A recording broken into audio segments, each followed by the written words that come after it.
Kalau setiap kali anak mula meragam, kita akan hulur telefon. Nampak macam settle kan? Tapi sebenarnya itu boleh buatkan kita sebagai parents kena backfire balik. Kenapa?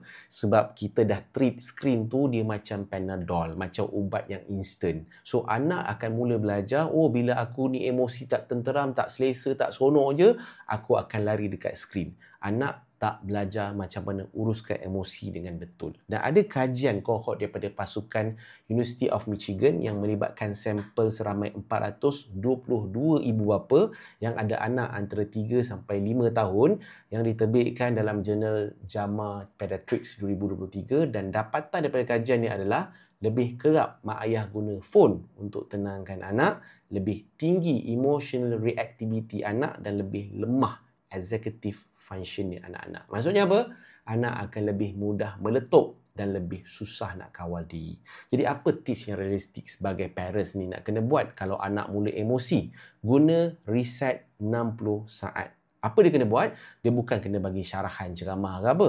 Pertama sekali, kena alihkan skrin jauh daripada anak. Letak atas almari ke, masuk laci ke, dan jangan pegang depan muka anak-anak.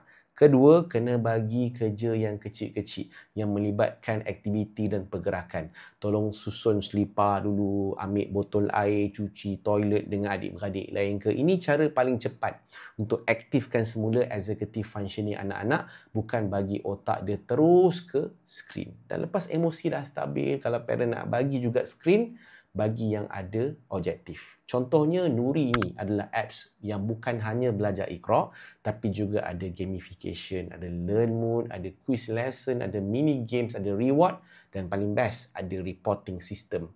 Untuk parent ni nampak progress anak, bukan sekadar tengok daripada jauh agak-agak je. So apps trial Nuri ni dah boleh daftar dan dah boleh download hari ni, boleh klik link dekat bio.